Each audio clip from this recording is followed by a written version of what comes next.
If you walk through downtown Point Pleasant, West Virginia, in mid-September, you'll find the air smells like kettle corn, and the streets are packed with people in foam claws and Mothman hoodies. For the first time, West Virginia's annual tourism revenue has climbed past $9 billion. To capitalize on this momentum, the state's Department of Tourism recently launched a dedicated paranormal trail specifically to capture the growing interest in cryptid and spooky travel. This shift is driven by visitors like Lila Moore, who traveled 700 miles from Florida specifically to attend the Mothman Festival. She's part of a growing demographic of tourists who travel exclusively to visit what they call weird cryptid towns. But these towns weren't always so welcoming to the paranormal. In the 1950s and 60s, these sightings sparked national media frenzies and left those involved facing public ridicule and genuine fear. To trace the path from social stigma to a statewide tourism strategy, we have to look back at the event that started it all, the 1952 encounter with the Flatwoods Monster. This creature's evolution from a feared local legend to a marketable icon illustrates how West Virginia has learned to reclaim its unique folklore and use it as a modern economic asset. Braxton County, West Virginia, on the evening of September 12, 1952, was a place of deep valleys and heavy mist. Just after 7 p.m., a group of local boys saw a bright, glowing streak across the sky that appeared to land on a nearby hillside. The boys gathered a local mother, Kathleen May, and a National Guardsman to investigate. At the top of the hill, they encountered a pulsing red light and a thick, pungent mist that left several members of the group feeling nauseated. When they pointed a flashlight, they saw a 10-foot-tall figure with a red, spade-shaped head, glowing orange-green eyes, and claw-like hands. The entity made a sharp hissing sound and began to slide toward the group, causing them to drop their light and flee. The story was picked up by National Wire Services and quickly became the number 11 news story of the year.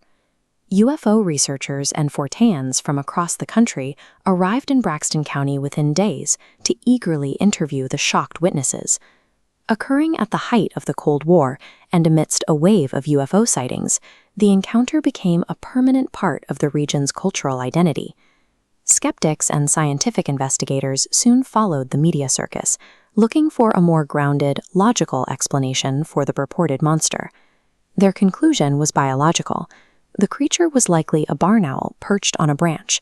Its spade-shaped face and talons, viewed in the dark and illuminated by a sudden flashlight, matched the physical descriptions given by the terrified witnesses.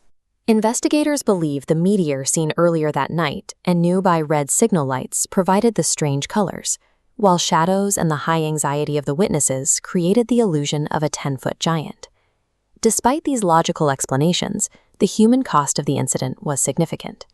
The May family was heavily ostracized, and for years many in the community were afraid to talk about the incident for fear of being shunned.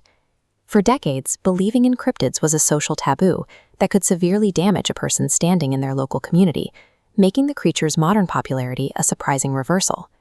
The shift began in the 1970s. The children who had originally spotted the monster reached adulthood and began to publicly embrace the story, even forming a local drag racing team called the Flatwoods Ground Pounders. Unlike strictly guarded corporate characters like Mickey Mouse, cryptids are entirely copyright-free. They are part of the public domain of folklore, meaning anyone is free to use their likeness.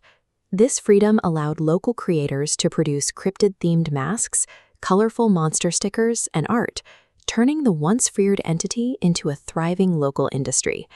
This map shows how that design spread globally. The Flatwoods Monster transitioned into international media, appearing as a character in Japanese anime like Dandadan and major video games like The Legend of Zelda. The video game Fallout 76, set in West Virginia, introduced the creature to millions of modern players, bringing thousands of dedicated fans to Point Pleasant to visit the actual real-world locations that were featured in the game. This process is exactly what folklorists call cutification. By iterating on the creature's design until it became a pop culture icon, the community moved the legend from a source of local derision to a globally marketable identity. These festivals have become more than just a source of revenue.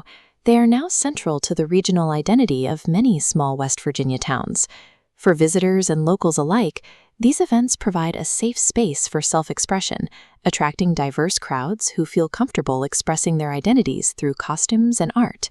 This shared interest in the weird aspects of local history has become a tool for fostering community inclusivity in rural areas.